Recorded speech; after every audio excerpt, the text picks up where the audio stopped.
환경바이오 인사이트는 바이오, 제약, 헬스케어 산업의 글로벌 트렌드, 신기술, 최신 투자 정보 등을 실시간으로 전달하는 온라인 웹진과 함께 종합 바이오 매거진도 매달 발행하며 국내 유일 바이오 헬스케어 분야 전문 매체로서 고객의 니즈를 충족하는 최적의 뉴스만 제공하겠습니다. 미래 바이오 산업을 위한 믿음직한 성공 파트너, 환경바이오 인사이트. 환경머니가 주최하는 2020 PB 포럼을 시작하겠습니다. 올해는 오프라인 행사 대신 온라인 웹 세미나로 진행하게 됐습니다. 신종 코로나 바이러스 감염증으로 무척이나 혼란스러운 시기에 각 기업에도 어려움이 많을 줄 압니다. 그럼에도 불구하고 이렇게 소중한 시간 할애에 참석해 주신 귀빈 여러분께 감사의 인사드립니다. 저는 오늘 포럼의 사회를 맡은 아나운서 최민정입니다. 반갑습니다. 올해 코로나19의 확산으로 전 세계 교역 및 경제 활동이 위축되며 글로벌 투자 환경이 한치 앞을 보기 힘들게 급변하고 있습니다. 자산 관리 전략에도 변화가 필요한 시점이 아닐까 싶은데요. 이에 환경머니는 앞으로 변화할 주요 경제 이슈와 트렌드를 분석하고 이를 통해 투자 아이디어를 제시하고자 합니다.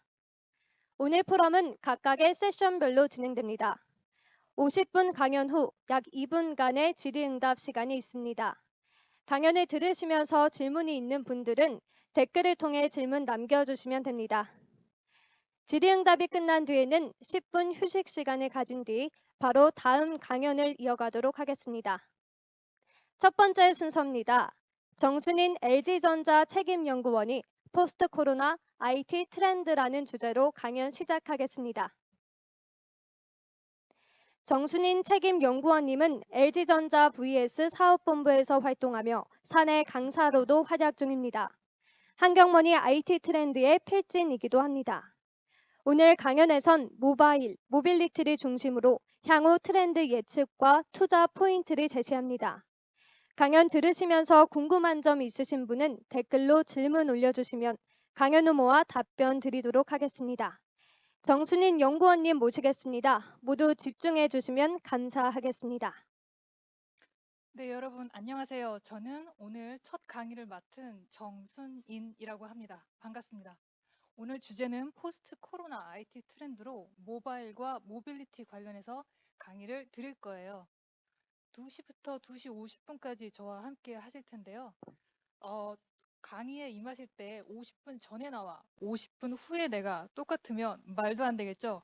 50분 동안 여러분들 집중해 주시면 무언가 확실히 얻어갈 수 있는 게 있는 그런 강의 만들어 드리겠습니다. PB, 즉 프라이빗 뱅커라고 하면 제가 알기로는 클라이언트가 금융 관련 결론, 의사결정을 내야 할 때 좀 더 신속 정확한 결정을 할 수 있도록 객관적이고 전문적인 그런 조언을 할 수 있는 그런 직업이라고 알고 있습니다. 제가 할 수 있는 한 모바일과 모빌리티 관련한 트렌드를 많이 알려드리도록 하겠습니다. 저는 LG전자 자동차 전장부품 사업본부의 책임연구원으로 있습니다. LG전자가 스마트폰, 냉장고, 에어컨 이런 가전제품만 만드는 줄 아시는 분도 있을 텐데요.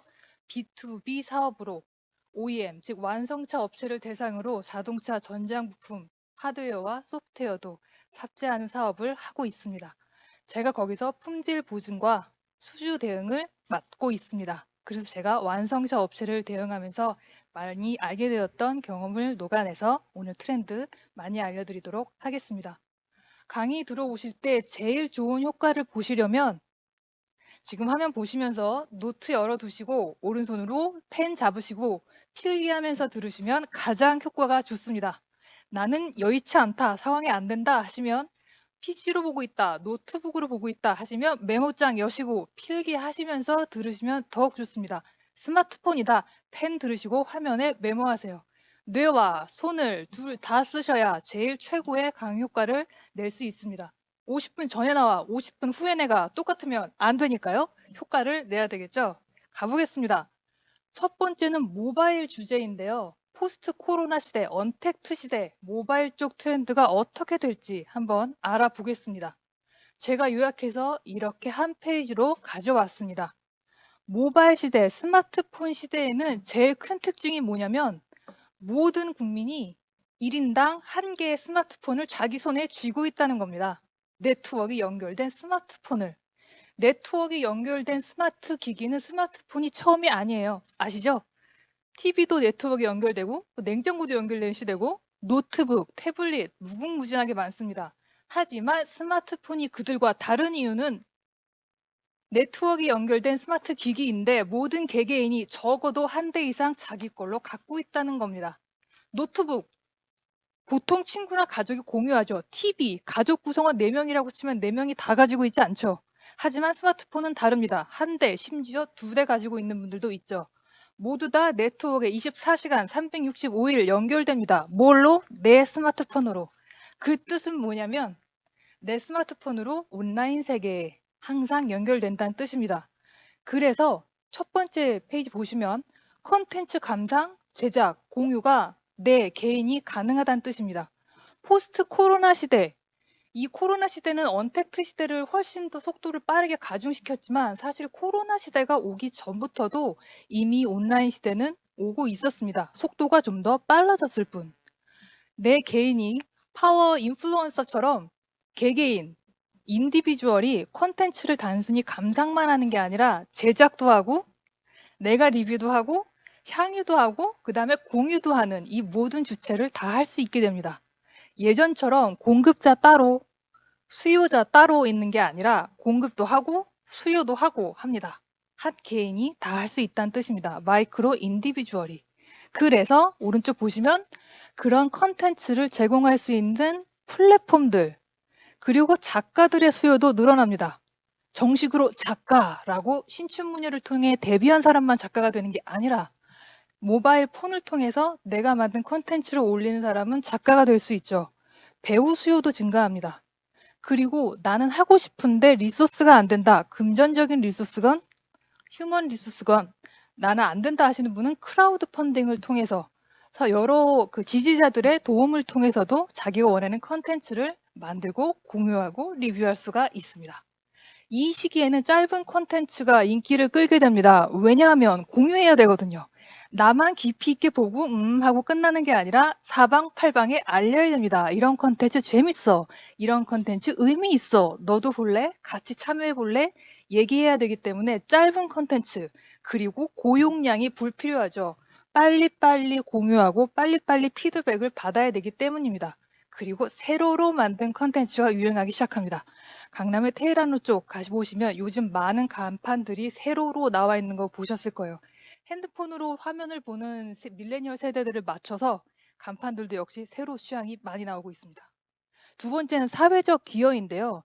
옛날에는 기능 그리고 혜택이 뭐냐가 최고의 인디케이터였다면 이제는 그거 외에 이 제품이나 이 서비스가 신뢰성이 있느냐, 사회적 기업이 만들었느냐, 평판은 어떤가, 나도 참여 가능하냐, 귀가 열려 있느냐라는 것도 상당히 중요해집니다.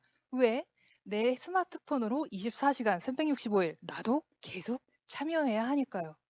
그래서 매출이 중요했다면 이제는 매출도 중요하지만 저 괄호 안에 뭐가 들어갈까요? 트래픽이 힘을 가집니다. 자, 트래픽 메모를 해두시고요. 이런 식으로 들으셔야 효과가 있습니다. 트래픽이 힘을 가집니다. 그리고 그 트래픽은 B2B 시장에 파급력을 가져옵니다. 꼭 이 제품이나 서비스가 돈을 벌지 않더라도 관련 있는 유관 부서, 유관 업종, 유관 필드에서 저 필드가 트래픽이 있네, 사람이 보이네, 관심이 있네 라고 오면 파급력을 가지게 된다는 거죠. 입지 조건에서도 저 세 번째 칸에 있는 입지 조건에서도 모바일은 혁명을 가져옵니다. 여러분들 많이 아시겠지만 1층에 상점이 주던 이점이 많이 하락하게 됩니다. 왜냐하면 두 가지 때문입니다. SNS가 신속히 파급되고 플러스 편리한 대중교통 이 두 가지 인자 덕분에 1층의 이점이 하락합니다. 이제는 SNS를 통해서 어느 골목에 8층에 위치하고 있더라도 유명하다, 괜찮다, 좋은 서비스를 제공한다, 이점이 있다라고 입소문이 퍼지고 소문이 나게 되면 찾아올 수 있습니다. 게다가 대중교통도 발달되어 있기 때문에 아주 편리하게 신속하게 올 수 있기 때문에 1점의 입지 조건, 꼭 1층에 입점해야 된다라는 그런 관념들이 좀 더 줄어들게 되죠. 네 번째 보시면 학습, 진단, 업무 도구에도 모바일이 기여를 많이 하게 됩니다. 무슨 말이냐면 이제는 영어뿐만 아니라 프랑스어, 독일어, 일어, 중국어 같은 언어를 배울 때 네이티브들의 발음도 모바일로 바로 들을 수 있습니다. 필기도 바로 하죠. 지금 여러분도 필기 스마트폰으로 하고 계시듯. 사진도 바로 찍습니다. 쓰기 귀찮다. 저거 바로 내 아이디어로 갖고 오고 싶다. 바로 찍죠. 홈 트레이닝도 모바일로 가능합니다. 원격 진료 가능하고요. 여행이나 출장 갈 때 당연하죠. 공항 내려오자마자 여러분 뭐 하세요? 유심 갈아 끼거나 구글 맵 켜서 지금 내가 가야 되는 호텔 혹은 유관부서 회사 위치 확인하죠. 언택트 재배, 언택트 취재도 모바일로 가능합니다. 직접 내 발로, 내 두 눈으로, 내 두 발로 가서 확인하지 않더라도 폰으로 그쪽 상황을 확인할 수 있어요. 스마트팜 같은 농경 재배에서도 지금 수확해야 되는구나, 지금 농약을 쳐야 되는구나가도 확인할 수 있고요. 취재도 역시 저쪽에 화재가 났다거나 위험한 곳이 있다거나 할 때도 일단 드론을 띄운다든지 그래서 그 정보를 내 스마트폰으로 먼저 확인할 수 있다든지 하는 것들도 가능합니다. 심지어 이제는 이런 AR, 가상현실 같은 것을 안구에 인식하는 아예 렌즈를 통해서 안구에 인식하는 기술까지 나왔고요. 삼성, 소니, 구글 같은 경우는 이런 스마트 카메라, 스마트폰에 들어가는 카메라를 아예 내장해서 렌즈를 만듭니다. 그 렌즈를 사람 눈에 끼울 수 있도록. 이 마지막 줄에 있는 말들이 바로 사람, 휴먼의 몸에 아예 그 기능을 일체화시키겠다 하는 시도입니다. 이런 시도까지 오고 있다는 거. 스마트폰을 아예 사람의 인체로 데려오겠다라는 시도도 있습니다. 맨 마지막 구매입니다. 이 구매 부분은 별표를 꼭 치셔야 됩니다. 중요한 부분입니다. 모바일 트렌드는 구매 쪽에서도 가장 큰 반향을 일으키고 있습니다. O2O 구매가 첫 번째인데요. 온라인 투 오프라인을 의미합니다. 요즘 다 온라인으로 구매하죠. 그렇다고 오프라인이 쓸데없나요? 쓸데없지는 않죠. 실물을 확인하려고 오프라인에 가거나 무게를 확인하거나 색상을 확인하거나 크기를 직접 보고 싶을 때 오프라인에 갑니다. 그래서 오프라인 매장은 아예 그 물건, 제품의 실물을 확인할 수 있는 쇼룸으로 임대 수익을 얻는 걸로 수익 창출의 방향을 바꿔놓기도 합니다. 요즘에 현실에서 그리고 또 드라마에서 잘 보시면 드라마를 보다가 저 시계 예쁘네. 저 소파는 어디서 난 걸까? 궁금하면 요새는 네이버에 치지 않습니다. 무슨 드라마 9시에 나온 소파가 뭔가요? 물어보지 않아요. 어떻게 하냐면 스마트폰 들고 카메라로 스캔합니다. 스캔하면 무슨 매장에서 며칠까지 세일을 하고 얼마의 가격으로 살 수 있다라는 정보까지 주는 시대가 왔습니다. 세 번째 칸 보시면 현금에서 신용카드에서 모바일 결제라고 제가 써놨는데요. 이게 대표적인 현금 흐름의 큰 변화입니다. 최초에는 현금으로 거래를 했다면 그 다음은 신용카드 시대죠. 그 다음이 모바일 결제, 간편 결제 시대입니다. 그런데 특이점이 있는데요. 동남아, 아프리카, 중국 시장은 저 중간에 있는 신용카드를 건너뛰고 현금에서 곧바로 모바일 결제 시장으로 움직이는 모습을 보입니다. 고개를 끄덕이시는 분들이 많이 있을 거예요. 왜 그러냐? 중국 시장은 신용카드가 미처 발달하기 전에 갑자기 모바일 결제 시장이 글로벌하게 들어오니까 스마트폰의 모바일 결제 시장으로 곧바로 점핑한 케이스입니다. 사회주의 새 사회 체제라든지 정치적인 문제에 인해서 국민 전체가 신용카드를 다 습득하기는 어려운 환경이었던 것도 하나의 이유가 되겠는데요. 그래서 중국 시장을 공략하는 업체들은 굉장히 모바일 결제에 신경을 많이 쓰고 있습니다. 모바일 결제 좀 밑에 볼게요. 안면 인식 구매, 얼굴 스캔한다든지 QR코드로 구매, 게임을 할 때 인앱 퍼체이스라고 하죠. 인앱으로 구매하는 것들도 다 모바일 결제 중에 하나가 되겠습니다. 그래서 최근에 제품이나 서비스를 만드는 업체는 우리 걸 반드시 모바일 결제로 가능하게 해야 된다라는 거에도 신경을 많이 씁니다. 결제 수단이 불편하고 이렇게 후진 방식으로 막 몇 번을 클릭해야 들어가고 혹은 직접 와야 되고 이러면 사람들에게 외면을 받으니까요. 요새는 백화점 옆을 지날 때 쿠폰도 내 스마트폰으로 날아옵니다. 지나갈 때 우리 매장에서 지금 몇 프로 세일을 하고 있으니 들어오세요. 원하시던 그 제품이 요즘 무슨 기간입니다. 라고 홍보 쿠폰도 바로 날라오죠. 스타벅스의 사이렌 오더 같은 경우 미리 스마트폰으로 주문을 해놓고 매장에 들어가자마자 따끈따끈한 커피 받을 수 있죠. 이런 것들도 스마트폰과 연결된 좋은 구매 하나의 방법입니다. 교통비 지불할 때도 스마트폰으로 가능. 현대차 같은 경우 디지털 키라는 걸 개발했습니다. 광고에서 보신 분들 있을 텐데요. 스마트폰으로 디지털 키를 만들어서 내가 차를 갖고 있는데 집에 있는 나의 동생이 내 차를 가지고 어딘가 이동해야 된다. 직접 키를 전해줄 수가 없다. 나는 지금 회사에 있다. 그럴 때 스마트폰으로 키를 넘겨줄 수 있습니다. 요즘엔 이거를 택배에도 활용하는 경우가 있습니다.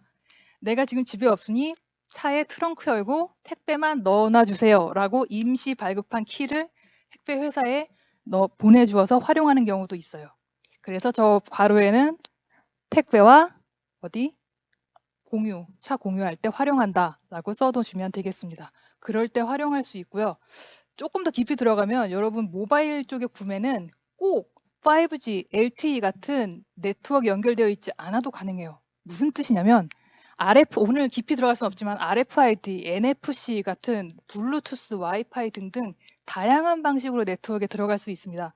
하나 예를 들면 교통비를 지불할 때 여러분의 핸드폰이 네트워크에 연결되지 않아도 파워만 나가지 않았다면 스마트폰을 그 교통카드 되는 곳에 대면 결제가 되듯이 꼭 네트워크가 아니더라도 다양한 방식으로 결제가 가능합니다.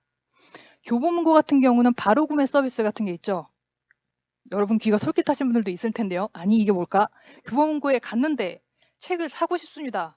그런데 고민이죠. 온라인에서 사면 싼데. 그런데 지금 책은 가져가고 싶어요. 이럴 때 온라인에서 구매를 한 다음에 결제한 걸 가지고 오프라인 매장에 있는 매대에 가서 지금 결제한 내역을 보여주고 책을 바로 가져가실 수 있는 서비스도 나와 있습니다. 대표적인 모바일 결제를 잘 활용한 온라인과 오프라인이 잘 연동된 사례라고 할 수 있겠죠. 맞춤복 구매, 양복 같은 경우 직접 가야 되고 힘들잖아요. 시간도 많이 걸리고요. 언택트 시대에 특히 좀 조심스러울 수도 있는데 모바일 시대에는 카메라로 그리고 센서로 내 치수를 바로 재서 맞춤복도 바로 받아올 수 있는 시대가 되었습니다. 자, 밑에 중요한 거 나왔네요. 이 시대는 재미 그리고 스피드가 중요합니다. 내가 어떤 기능과 어떤 활용점을 가지고 있느냐도 중요하지만 얼마나 재미있지?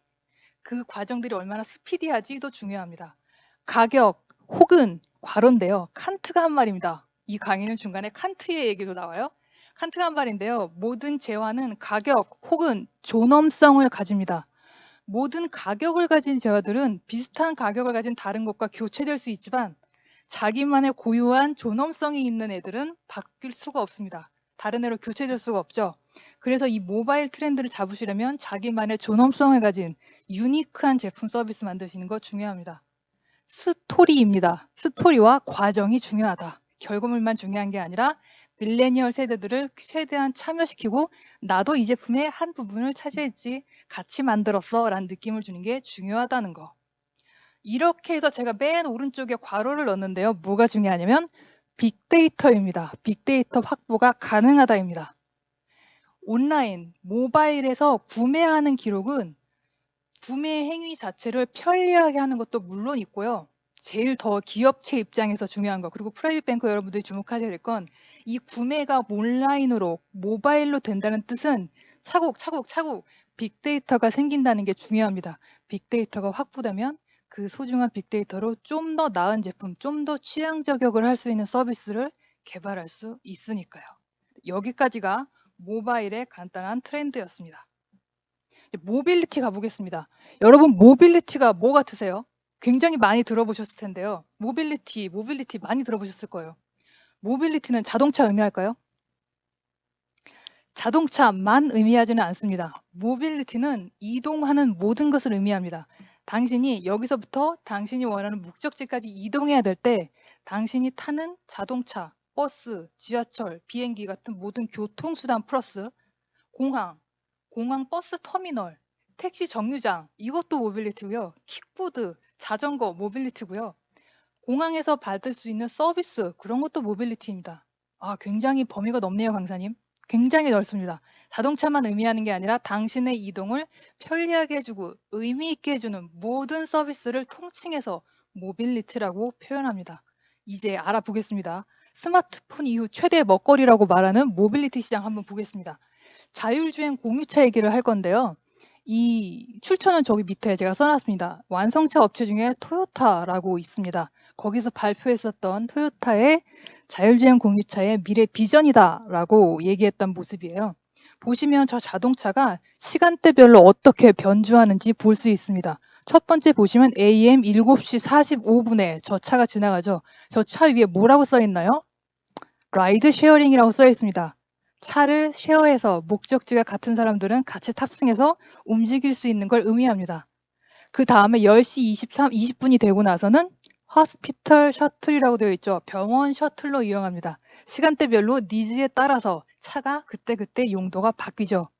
그 다음에 12시, 낮이 되면 런치 딜리버리, 라이드 쉐어링이 됩니다. 저기서 나오고 있는 저 베이지색 박스가 런치 박스예요. 그래서 각 빌딩의 오피스들의 런치 박스를 배달합니다.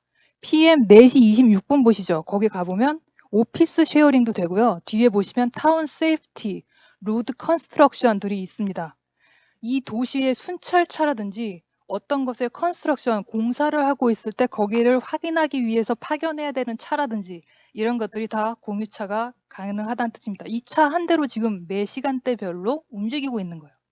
밤이 됐어요. PM 7시 39분. 이제 다시 라이드 쉐어링. 지친 직장인들이 라이드 쉐어링을 통해서 차를 타고 귀가하는 모습입니다. 차 한 대로 이렇게 자율주행 공유차가 될 수 있다라는 뜻인데요. 한번 자세히 보겠습니다.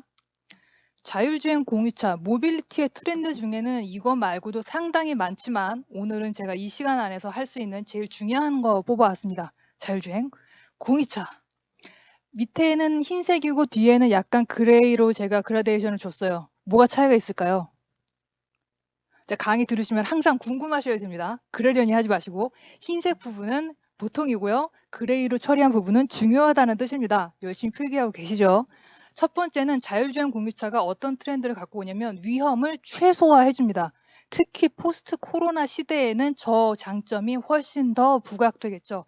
그렇지 않아도 갖고 있던 장점인데 포스트 코로나 언택트 시대가 오면서 더욱 더 강조되게 된 부분입니다. 어떤 면에서 위험이 최소화되느냐?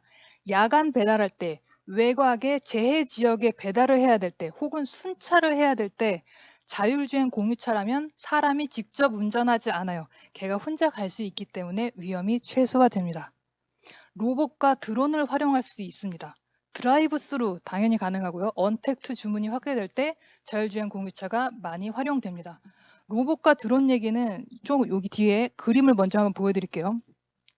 지금 보여드리는 그림 중에 세 번째가 아마존 프라임입니다. 저기서 만든 자율주행하는 로봇이죠. 공유차까지는 아니고요. 세 번째, 그러니까 밑에서 두 번째 그림이 컨티넨탈이라는 그 자동차 전장 부품 사업체에서 만든 로봇 형태예요. 그 오른쪽이 다임러에서 만든 로봇입니다. 배달 로봇. 이 로봇들 그림을 가만히 보면 특이한 거 보이셔야 돼요. 그렇구나라가 아니라 메인 눈으로 한번 보시면 배달 트럭이 따로 있습니다. 다임러는 다임러 거, 컨티넨탈은 컨티넨탈 거. 자율주행 공유차가 종로 3가에서 충정로역까지 메인 역까지는 배달을 해줘요. 충정로에 도착한 다음에 한국경제 빌딩까지 약 5분 정도 걸리는 거리는 저 로봇이 바로 문을 열면 탁 튀어나와서 라스트 마일이라고 하죠. 거기까지는 로봇들이 배달을 해줍니다. 이 자율주행 트럭 플러스 로봇 형태가 지금 가장 가시화되고 있는 자율주행 공유차 로봇의 모습입니다. 맨 아래 보시면 사족 보행하고 있는 강아지 모양 로봇 있죠. 이거 국내 GS건설이나 외국의 포드 자동차 같은 경우는 실제로 활용하고 있습니다. 이런 강아지 모양의 로봇들은 이렇게 화재가 난 현장이라든지 사람이 직접 파견하기 어려운 곳에 얘네들이 가서 시찰을 해주고 카메라로 녹화해오는 그런 기능도 합니다. 맨 아래 보시면 이건 LG전자에서 만든 로봇인데요. 보면 로봇이 총 3개가 있습니다. 강사님 2개밖에 없는 것 같은데 3개가 있나요? 잘 보시면 저게 여성의 왼쪽에 또 뒷모습으로 보이고 있는 로봇까지 해서 총 3개예요. 화면에 보이시는 가장 오른쪽에 있는 로봇은 여러분이 들어왔을 때 이쪽으로 오세요라고 안내해주는 로봇, 인천공항에서 보셨던 그 로봇 맞고요. 그 왼쪽에 있는 로봇은 접시에 여러분이 드실 맛있는 음식을 담아서 배달해 오는 로봇이고요. 저 여성분 왼쪽에 있는 로봇은 결제할 때 쓰는 로봇입니다. 이렇게 요즘 생활에 이미 로봇이 많이 들어와 있고요. 주차 공간 절약 보겠습니다. 자율주행 공유차 시대가 오면 주차 공간이 절약됩니다. 주차 공간이 절약되는군.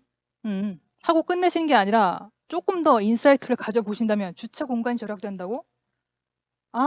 그러면 빌딩의 공간 활용성이 훨씬 늘어나겠죠. 차도가 넓은 차 중심의 도시에서 저 괄호 안에는 인간 중심의 도시로 들어갑니다.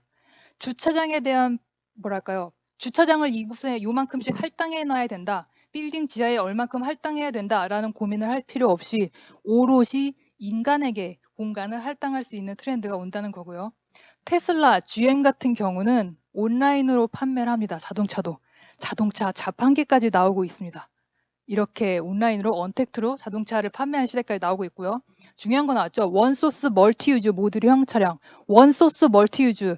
자율주행 공유차에서 가장 핵심으로 나오고 있는 가치입니다. 그리고 회사원인 여러분들이 가장 회사에서도 많이 들으실 얘기일 거예요. 어떤 상황이든 원소스 멀티유즈는 항상 각광받죠. 다임ler에서 발표했던 컨셉 차 이름입니다. 그 모습인데요. 밑에 보시면 그 바퀴가 있는 발판, 차체 가장 바닥은 고정되어 있고요. 그 위에 레고처럼 이렇게 끼워서 쓸 수 있습니다. 병원 셔틀로 쓸 때의 모습, 음식을 배달할 때 쓰는 모습, 개인이 트레킹을 할 때 일반 자동차 SUV로 쓸 수 있을 때의 모습 별로 다 다르죠. 밑에 바퀴는 똑같은 형태에서 저런 식으로 자율주행 공유차를 사용한다는 예제입니다. 가보고요. 그래서 저 COR의 의미는 카 쉐어링, 오피스 쉐어링, 라이드 쉐어링 되겠습니다. 이 차들의 형태는 제조업에서 뭘까요? 서비스업으로 바뀝니다. 이 말이 여기서 나오는 거예요? 네, 많이 들으셨죠? 이제는 제조업이 아니라 서비스업이다라는 말은 현대차를 비롯해서 현대차만 발표한 게 아니라 모든 완성차 업체 CEO들이 한 번쯤 기조연설로 계속 얘기하고 있습니다. 자, 우린 자동차만 팔지 않는다. 자동차를 기반으로 당신이 잘 이용할 수 있는 모빌리티 서비스 기업이다라고 발표를 하고 있죠. 교통 인프라를 제어하는 소프트웨어가 핵심인 시대가 온다는 뜻입니다. 차체만 중요한 게 아니라. 저 괄호 안에는 인스타그래머블이란 말이 들어가야 됩니다. 원소스 멀티유즈형 자율주행 공유차가 유행하게 되는 또 한 가지의 놓칠 수 없는 이유 중에 하나는 인스타그래머블 하다라는 것도 놓칠 수가 없습니다. 신기하거든요. 있어 보이거든요. 당신의 얼리 어답터적인 당신의 성향을 여기저기 알리고 공유할 수 있다는 거라는 것도 하나의 큰 요소가 됩니다. 또한 환경 보호할 수 있다. 당연하죠. 자동차에 들어가는 돈도 조금 들 거고 탄소 배출도 적을 테니까 차 한 대 가지고 그때그때 변주하잖아요. 그렇게 환경 보호가 가능하다라는 말은 아까 얘기 들었죠. 모바일에서 밀레니얼 세대에게 어필합니다. 그들은 제품의 기능만 중요한 게 아니라 이게 얼마나 환경 보호하는가, 사회에 기여하는가, 신뢰성이 있는 기업인가라는 것도 중요하기 때문입니다. 군집 주행 간격이 감소합니다. 원소스 멀티유즈형 자율주행 자동차가 나오게 되면 군집 주행, 즉 트럭들이 고속도로에서 쫙 10대의 차가 쭉 가는 걸 의미하는데요. 자, 그 군집 주행 차끼리의 간격이 감소한다는 뜻은 첫 번째는 탄소 배출량이 감소하고요. 그리고 뭐가 감소할까요? 휴먼 리소스 감소합니다. 첫 차만 인간, 휴먼이 직접 드라이브하고 뒤에 차는 따라오면 됩니다. 강사님, 꼭 첫 차는 사람이 드라이브 해야 되나요? 지금은 그런데요. 앞으로 기술이 더 발달하면 첫 차마저도 사람이 운전할 필요 없겠죠. 완전한 자율주행으로 갈 수 있게 될 겁니다. 하나, 둘, 셋. 네 번째 보시면 생활 공간이 됩니다. 자율주행 공유차 시대에는. 투싼 최근 광고 보셨나요? 스테이라고 광고가 나오는데요. 비가 툭툭툭 오는 날 차 안에서 만화책 보고 차 안에서 영화도 보고 공부도 하고 그런 광고 보셨을 거예요. 본 것 같아 라고 하실 것 같은데요. 이제 자동차 광고도 더 이상 마력이 얼마다, 얼마의 스피드로 뭐 멋진 계곡이나 절벽 한가운데를 이렇게 스피디하게 정글 속을 뚫고 나가고 이런 광고를 하던 시대에서 당신의 생활 공간이 됩니다 라는 걸 어필하는 시대가 됐습니다.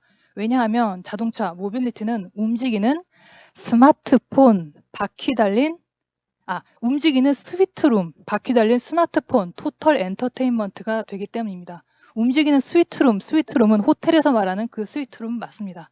당신이 향유할 수 있는 모든 문화재적인 기재 같은 것들을 다 향유할 수 있는 차 안에서 할 수 있다라는 뜻이 되고요. 오토 캠핑, 특히 코로나 시대에 오토 캠핑 막 떴죠. 차로 할 수 있는 나만의 공간에서 할 수 있는 캠핑에서도 유용하고요. 역시 인스타그래머블한 라이프 스타일에서도 이 생활 공간으로서의 자율주행 공유차가 큰 몫을 하고 있습니다. 르노, 닛산, 아우디 이 세 개의 업체는 V2H라는 컨셉을 발표했습니다. Vehicle to 홈의 H 말하는 겁니다. 차를 홈에 연결하겠다. 그건 뭐예요, 강사님? 비클 투 홈은 르노, 닛산, 아우디에서 많이 얘기하고 있는 건데요. 다른 차에서도 말을 합니다만 전기차가 자기 배터리 안에 전기를 가지고 있을 때 일정 기간 동안 다른 곳에 출장 가거나 다른 곳으로 이동할 계획이 없을 때 집에다가 전기 에너지를 공유하겠다라는 뜻입니다. 반대로 집에 전기 에너지가 남는다면 굳이 밖에서 충전하지 않고 집에 전기 에너지를 내 차로 가져와서 공유하겠다라는 뜻입니다. 당연히 에너지 쉐어링 되고 에너지 절약되겠죠. 마지막 거 보겠습니다. 시간 절약 있는데요. 자율주행 공유차는 당신의 시간을 훨씬 줄여줍니다. 여기 아까 보시면 이런 식으로 시간대별로 당신이 원하는 곳에 방문을 하게 되는데 저한테 많이 또 질문이 와요. 그럼 강사님, 이게 버스 타는 거랑 택시 타는 거랑 뭐가 달라요? 하시면 버스와 택시 그 중간에 있는 그런 상황이라고 보시면 됩니다. 좀 더 자세히 말씀드리면 버스 같은 경우는 정류장이 정해져 있어요. 그리고 아시다시피 거기 사람이 없어도 일단은 서행해서 쓴 다음에 사람이 없으면 그때 지나가죠. 하지만 자율주행 공유차는 시간대별로 어떤 지역, 어떤 지역, 어떤 지역, 정류장별로 니즈가 있는 곳에만 정차합니다. 그 니즈는 어떻게 알아요, 강사님? 폰으로요. 나 여기서 뭐 어디까지 타야 돼요 하는 걸 스마트폰으로 입력했을 때 그 니즈를 가지고 최단거리, 지금 그 근처에 있는 공유차가 글로 출동해서 사람을 태우게 됩니다. 또한 밀집도도 줄일 수 있겠죠. 이 차에는 사람이 가득 모여 있고 이 차에는 사람이 없다. 그러면 지금 조금 여유가 있는 차가 간다든지 이런 식으로 공유차가 당신의 시간을 훨씬 더 줄여줄 수가 있습니다. 택시랑은 뭐가 다를까요, 여러분? 택시보다는 훨씬 더 프라이빗한 공간을 제공하게 됩니다. 택시는 아무래도 운전자가 있죠. 하지만 자율주행 공유차는 그 운전자마저도 없이 오롯이 자기만의 공간이 가능하고요. 그리고 택시와 비교될 수 없을 만큼 자기 물품, 자기 서비스들, 내가 필요한 것들을 옆에 가져다 둘 수도 있겠죠. 그런 면에서 다르다고 할 수 있겠고요. 자율주행 개발하는 업체들은 모두 뭐에 주목을 하게 될까요, 여러분? 느낌 오시죠? 빅데이터에 주목하게 됩니다. 지금 제 마지막 네모 보고 있어요. 왜 빅데이터에 주목을 하냐면 자율주행은 결국 저라면 조금 극단적이지만 자율주행 이콜 빅데이터라고 보겠습니다. 빅데이터를 차지하는 기업이 자율주행 업체에서 성공합니다. 자율주행은 지금 실시간으로 이 길로 가면 막혀. 저기 지금 공사 중이야. 저 빌딩 옆에 새 길이 이틀 전에 새로 생겼는데 지금 가면 저기가 유리해. 지금 눈 오고 있는데 저쪽 횡단보도에 그 신호등이 고장났어. 저쪽에 길이 막혀라는 걸 실시간으로 알아야 돼요. 그 수많은 데이터들을. 그리고 눈앞에 사람이 짐을 지고 지나간다고 생각해봐요, 여러분. 키 180 정도의 성인 남성이 저 1kg 정도의 뭔가를 손에 들고 지나가고 있군. 약 3초 뒤 내 전방 앞으로 올 것 같은데 얼마 후에 내가 브레이크를 밟아야 저 사람을 치지 않고 안전히 스톱할 수 있겠구나 라는 걸 어떻게 판단하겠어요? 빅데이터로 판단하죠. 그동안의 경험치로 판단합니다. 신호등이 이랬을 때 몇 초 뒤에 바뀌면 내가 그때 브레이크를 밟으면 잘 서더라.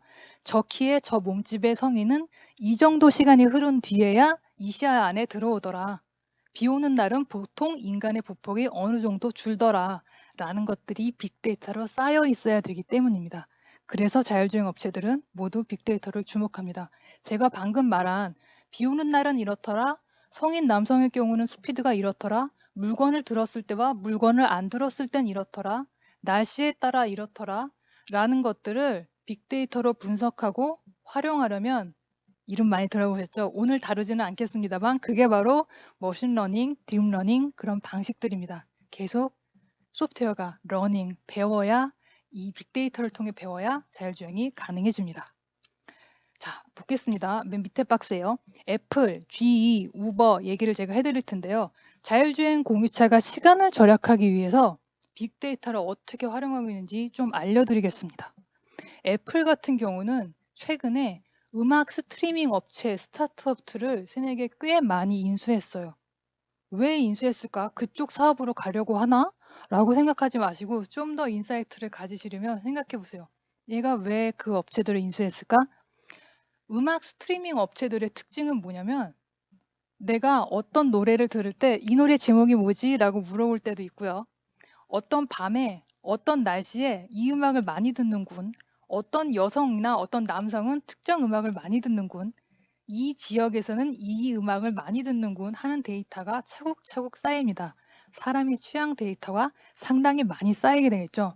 애플이 노리는 건 그런 류의 데이터들입니다. 그 데이터를 갖고 뭐 할 건데요, 강사님? 자율주행할 때도 쓰고 혹은 애플의 타사 제품 만들 때도 활용하겠죠. 그거 없으면 제품 만들기 어려운가요, 강사님? 라고 물으신다면 어려울 겁니다. 혹은 시간이 더 많이 들 겁니다. 그 데이터가 있어야 좀 더 취향 저격을 할 수 있는 제대로 된 제품이나 서비스를 더 최단기간에 개발할 수 있어요. 그냥 개발하는 것보다 훨씬 천군만마가 될 테니까요. GE, 제너럴 일렉트로닉스라고 하는 회사인데요. 여기서 비행기 엔진 개발합니다. 그런데 최근에 비행기 엔진 자체보다 엔진에 센서를 붙이는데 그 센서를 통해서 돈을 더 많이 벌고 있어요. 그건 뭐예요, 강사님? 라고 물으신다면 그 센서를 통해서 GE가 개발한 항공기 엔진이 언제 고장이 날지, 언제 부품을 갈아줘야 될지 이 항공사 업체한테 GE가 예고할 수 있습니다. 3개월 뒤에 엔진 옆에 있는 이 부품이 고장 날 수 있어. 지금 갈아야 돼라는 걸 고지해 줄 수 있습니다. 항공기 업체만 이득일까요? GE도 이득이죠. 자기도 준비할 수 있으니까요. 부품의 수요, 서비스의 수요, 내가 얼마나 미리 이것들을 준비하고 대기해야 되는지 자기도 이득이고요. 더 제일 큰 이득은 GE의 회사 신뢰도가 확 올라가겠죠. 아, 저 회사 남다르다. 저기랑 일하면 든든하다, 든든하다. 라는 레퓨테이션을 얻을 수 있으니까요. 자, 우버 보겠습니다. 우버가 가장 가지고 있는 강점은 뭐냐면 제가 하나 꼽으라면 우버의 내비게이션입니다. 여러분, 내비게이션의 경복궁이라는 키워드를 찍은 것과 네이버 혹은 구글 포털 사이트의 경복궁이라고 타이핑하는 것은 엄연히 다른 얘기입니다.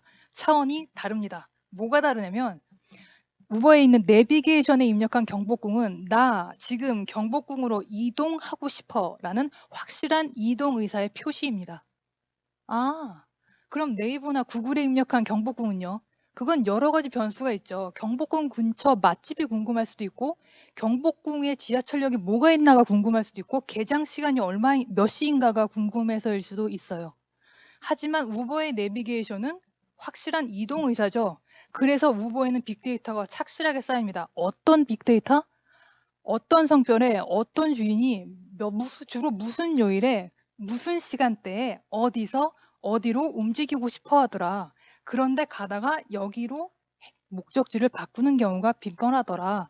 라는 소중한 데이터가 쌓입니다. 주로 이용하는 길은 이 길이고 왜 이 길을 이용하더라 라는 빅데이터가 차곡차곡 쌓입니다. 그게 우버의 최대 강점이라 하겠습니다. 그리고 그것들은 우버의 자율주행의 시간 절약이라는 전략을 훨씬 더 강력하게 해줄 겁니다. 좀 더 정교한 제품이나 서비스를 기획할 수 있을 테니까요. 자, 아마존고 아시죠, 여러분? 아마존고 들어봤어요. 그 미국에 있는 매장 가시면 카메라가 달려 있고요. 실제로는 들어가서 내가 이 상품을 산 다음에 밖으로 나오면 신용카드나 모바일로 결제하지 않아도 그냥 몸만 나오면 바로 결제되는 그런 시스템입니다. 그 아마존고에서 사용하는 그 카메라는 이퀄 뭘까요? 자율주행 카메라랑 원리가 똑같습니다. 그래서 아마존은 자율주행 실제로도 스타트업에 투자나 관심을 보이고 있고요. 이 아마존도 역시 자율주행에 눈독을 들이고 있습니다. 생각해 보세요, 여러분. 아마존고 매장에 있는 카메라는 결국 자율주행이랑 비슷한 컨셉입니다. 저 사람이 어디로 움직이고 뭘 가지고 와서 이쪽으로 방향을 튼다. 무게가 저 사람이 들어올 땐 몇 킬로였는데 저걸 2킬로를 담았으니 2킬로 어치에 뭐가 움직였다는 걸 의미한다. 라는 알고리즘들은 자율주행과 거의 유사합니다. 자, 구글이 스마트폰, CCTV, 와이파이 중계기, AI 스피커 같은 하드웨어를 발표했습니다. 잘 봐요, 여러분. 우리가 아는 구글이 안드로이드 같은 스마트폰 OS 같은 소프트웨어 같은 거를 만드는 거 외에 하드웨어 시장도 탐을 냅니다. 근데 종목을 보시면 스마트폰, CCTV, 와이파이 중계기, AI 스피커 공통점이 있어요. 홈 솔루션입니다. 필기하고 계시죠? 홈 솔루션. 구글은 홈, 당신의 집에서 당신이 움직이는 모든 걸 내 손 안에 쥐고 싶어. 네가 몇 시에 뭘 하고 싶어 하고 뭘 주문하고 어떤 기기를 선호하는지 나는 궁금해. 왜냐면 그걸 빅데이터 삼아서 다른 제품을 만들고 싶거든. 라는 구글의 마음이 담겨져 있습니다. 하드웨어랑 소프트웨어 둘 다 잡고 싶어 합니다. 왜? 그래야 제일 정교한 빅데이터를 만들 수 있으니까요. 자, 이런 빅데이터를 통해서 결국 시간 절약이 가능한 자율주행 공유차 전략 수립, 그리고 실제 실물 차를 만들 수 있기 때문에 이 업체들이 빅데이터에 집중을 하고 있습니다. 다음 페이지 볼게요. 자율주행 공유차의 다음 트렌드에 중요한 건 전면 디스플레이입니다. 전면 디스플레이? 볼게요, 여러분. 이 그림 중에 왼쪽에 보이는 거예요. 첫 번째, 두 번째 그림 보시면 이게 자율주행 공유차 컨셉인데요. 컨티넨탈이랑 또 다른 회사에서 만든 컨셉 차예요. 엄청 단순하죠. 뭐 모양이 거의 유사해요. 큰 전체 전면에 유리가 있는 저런 모습입니다. 아까 맨 처음에 보셨던 토요타 이 컨셉도 마찬가지예요. 그냥 전면에 큰 통유리 하나 있죠. 전기차 시장이 되면 더욱 그럴 거고요. 이 전면 디스플레이가 되면요, 여러분. 이 전면 디스플레이가 되면 이 유리를 그냥 뭐랄까 내비두는 게 아니고 자율주행 공유차 시대에는 살뜰히 10분 활용합니다. 카메라를 가지고 아, 월요일에 정말 많은 사람들이 탔구나. 이 사람들 다 직장인이구나 하면 뉴스 컨텐츠라든지 날씨 컨텐츠라든지 직장인이 궁금해할 주식 정보라든지 라는 것들을 화면에 뿌려줍니다. 그러면 알찬 정보가 되겠죠. 오늘은 카메라로 보아하니 학생들이 탔구나. 중간고사 기간이구나. 그러면 문제집 광고라든지 학생들이 관심 있는 아이돌이라든지 교복 광고라든지 라는 걸 뿌려줍니다. 그게 가능해요? 가능해요. 카메라로 확인하니까요. 노인들이 많이 타고 있다. 카메라로 확인했다. 그러면 노인들을 위해서 문을 좀 더 오랫동안 열어놨다가 천천히 닫는다든지 이런 것들도 가능합니다. 저 자율주행 공유차 시대의 전면 유리는 광고로도 활용되고 개인이 탔을 때는 사무실에 내 노트북 화면을 미러링해서 크게 띄울 수 있는 걸로도 활용할 수 있게 됩니다. 전방 주시 의무가 없어집니다. 굉장한 장점이죠. 나는 더 이상 전방을 볼 필요가 없어요. 운전하면서 전방을 안 봐도 돼요. 그럼 뭘 할까요? 내 눈과 내 손은 다른 거를 하게 됩니다. 대부분 엔터테인먼트겠죠. 물론 회사 업무를 볼 수도 있지만 그래서 두 번째 보시면 홍보 컨텐츠 소프트웨어가 상당히 중요합니다. 이 시장 커질 겁니다. 아까 보신 디스플레이에 어떤 컨텐츠를 뿌리느냐, 어떤 소프트웨어를 녹이느냐라는 것들이 중요해져서 그 소프트웨어를 개발하는 쪽도 중요할 거고 그 소프트웨어를 개발한 걸 다른 쪽에 파는 B2B 시장도 많이 늘어날 겁니다. 차뿐만 아니라 집, 식당, 빌딩, 상점에서도 디스플레이 하드웨어는 상당히 중요해집니다. 포스트 코로나 시대엔 특히 사람들을 더욱더 안 만날 가능성이 많기 때문에 뭔가 디스플레이를 통해서 커뮤니케이션을 합니다. 폰이건 자동차건 빌딩이건 항상 디스플레이를 보게 되니까요. 하드웨어 많이 중요해질 거고요. 소프트웨어도 중요해질 거고요. 완성차 업체들은 차 안에 있는 물리적인 버튼을 뭐로 바꿀까요? 소프트웨어 터치로 바꿀 겁니다. LCD나 LED 안에 있는 걸로 이렇게 누를 수 있는 걸로 바꾸게 됩니다. 언택트 시대에 그게 더 안전하기도 때문이기도 하고요. 두 번째 이유, 전 제조업에 있죠. 물리 버튼이 아니라 소프트웨어 터치로 가면 단가가 내려갑니다. 물리 버튼은 한 번 넣을 때마다 단가가 많이 올라가지만 소프트웨어는 그거보단 적습니다. 테스트 비용도 월등히 적습니다. 테스트도 몇 차 부품이 바뀔 때마다 테스트가 올라가지만 소프트웨어가 바뀐 건 물론 테스트를 안 한다는 게 아니라 물리 버튼일 때보다 훨씬 적게 들어갑니다. 그래서 원가 면에서도 저쪽을 제조업들은 선호하게 되어 있습니다. 제스처 컨트롤, 웹 메뉴판, 언택트 무인 주문 이것들이 모두 다 찍고 있는 것은 디스플레이죠. 저쪽 시장 많이 활발하게 활성화될 겁니다. 마지막 컨텐츠 시장인데요. 방금 보신 저 디스플레이에 컨텐츠들을 띄워야 되면 컨텐츠만 구입하는 업체들도 생길 겁니다. 이걸 내가 직접 만들 수 없으니까요. 올해 초에 소니가 자율주행차를 컨셉차를 발표했습니다. 소니가 자율주행차 자동차 업체도 뛰어드는군 하고 생각하신다면 그런 분들은 우리 PB포럼 안 들으신 분들이고요. 우리 PB포럼 이 IT 트렌드 들으신 분들이라면 그렇게 판단 안 하시겠죠. 뭔가 인사이트가 다른 게 나올 것 같은데 소니의 진짜 목적은 컨텐츠 시장입니다. 소니는 모바일 AP 이미지 센서 분야에 이미 1위인데요. 자동차 카메라 쪽도 눈독을 들이고 있습니다. 저쪽에 진출하기 위해 자율주행차 컨셉차 발표합니다. 왜냐하면 자율주행차의 눈이 되는 게 카메라거든요. 전방을 카메라가 확인해 주니까. 저기서 빅데이터를 많이 쌓아서 취향 저격할 수 있는 좋은 컨텐츠를 만들어 보겠다. 이미지 센서 개발할 때 저거 활용해 보겠다 해서 들어간 겁니다. 저렇게까지 해서 빅데이터를 모아야 돼요, 강사님? 네. 저렇게 돈을 투자할 가치가 있습니다. 그래야 좀 더 정교하고 좀 더 제대로 된 시장에 잘 맞춰진 센서와 컨텐츠를 만들 수가 있으니까요. 공유차, 개인차의 전면 디스플레이 노출 토픽, 아까 보여드렸던 저 화면, 네모난 까만색에 어떤 걸 노출을 할 것인가 라는 토픽이 중요하다는 거고요. AR 후드의 노출 토픽도 상당히 중요합니다. 뒤에 보여드릴게요. 요거. 이게 이미지들을 출처는 밑에 있고요. 여러분이 운전을 하고 있을 때 전방을 보시면 앞에 보이고 있는 실사 화면 위에 저 형광, 연두색, 노란색, 주황색들이 AR로 보여진다는 뜻입니다. 밑에 보시면 for sale이라고 해서 왼쪽에는 세일하고 있는 상점부도 보이고요. 뒤에 보시면 천둥 번개가 치고 있다. 저쪽 지역은 지금 비 오고 있다라는 것도 보여지고요. 또 오른쪽 보시면 주차하려면 오른쪽으로 꺾어가서 저쪽쯤에 준비해 25분 뒤에 어라이빙 할 예정이야 라는 것들이 보여지죠. 여기에 어떤 컨텐츠들을 보여줄지 파는 회사들도 나올 겁니다. 당신의 회사가 테일란러에 있다면 여기에 광고하실 수 있는데 들어오시겠어요? 라고 제안할 수도 있을 거고요. 마지막 그림 보시면 뒷면에는 저렇게 게임 화면이나 영화 화면을 띄울 수도 있고 광고를 띄울 수도 있습니다. 이렇게 디스플레이에 띄울 수 있는 화면에 들어갈 컨텐츠를 파는 것들도 시장이 커질 겁니다.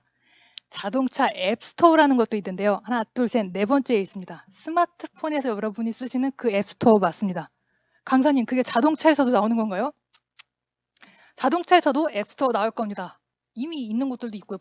보셨을 수도 있어요.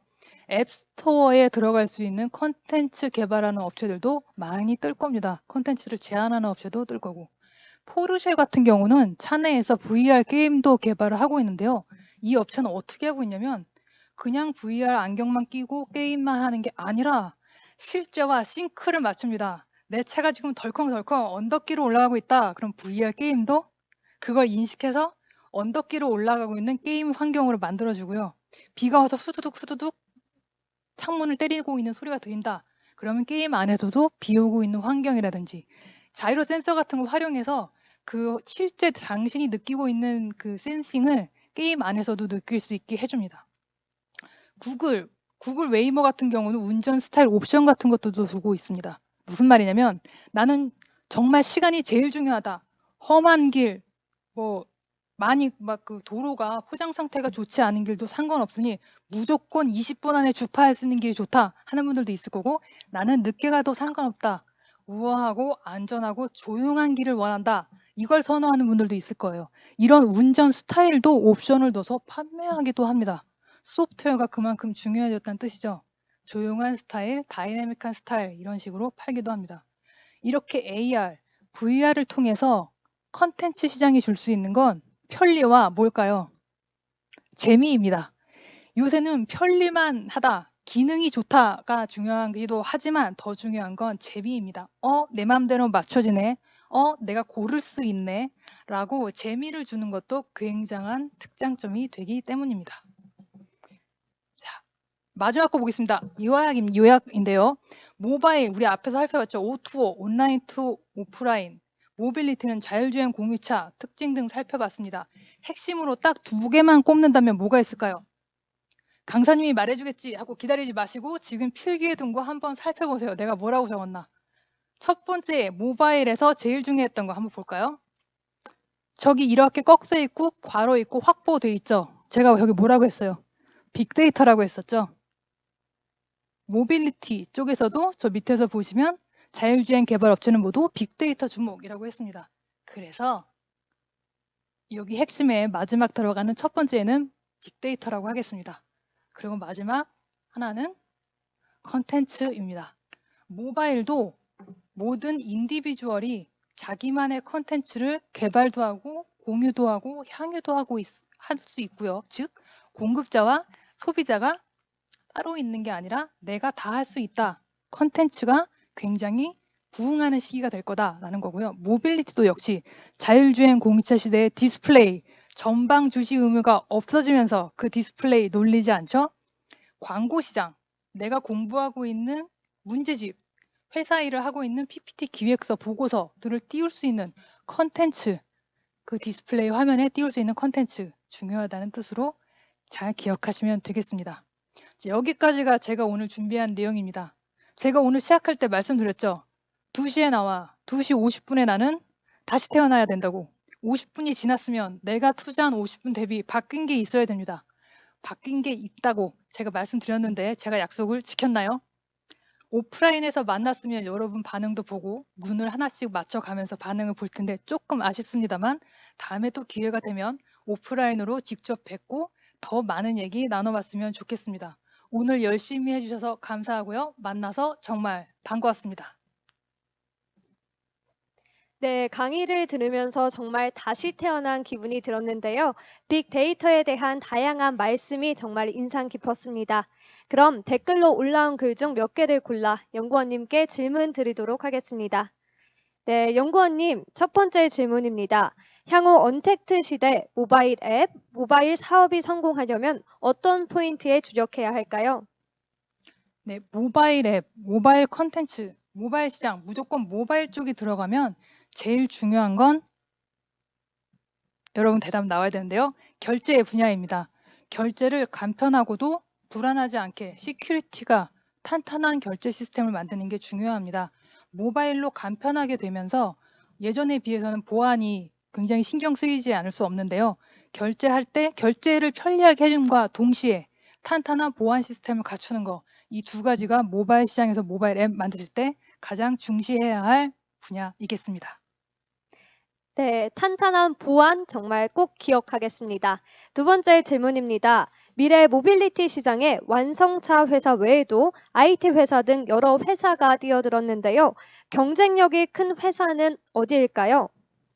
네, 이 질문은 제가 상당히 많이 받습니다. 개인적으로도 완성차 업체가 잘할 것 같으냐, IT 업체가 잘할 것 같으냐라고 많이 물어보시는데요.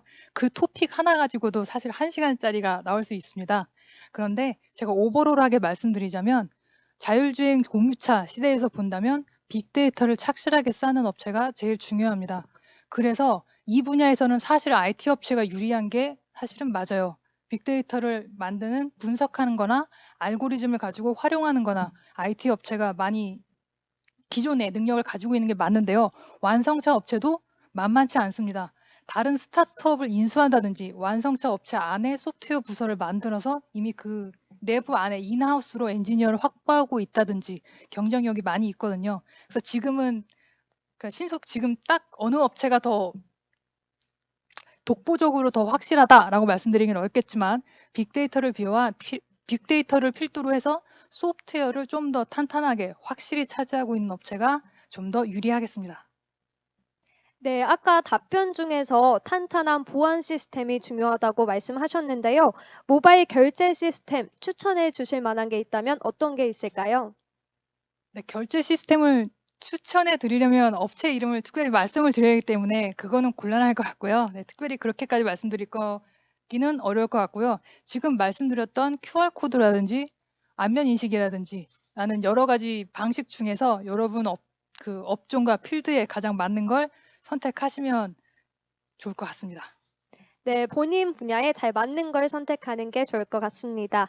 네, 세 번째 질문입니다. 금융투자 시장에서도 언택트가 정말 대세로 떠오르고 있는데요. 경제성과 상용화 측면에서 주의해야 할 부분이 있다면 무엇일까요?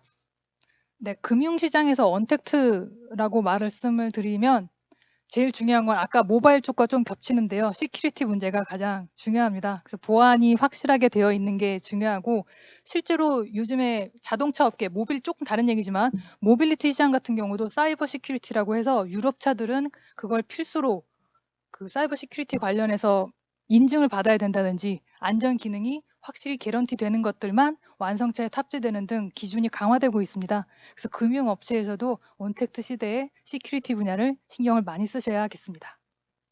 네, 시간 관계상 질의응답은 여기까지 진행하도록 하겠습니다. 수고해주신 정순인 연구원님께 다시 한 번 더 감사 인사드립니다.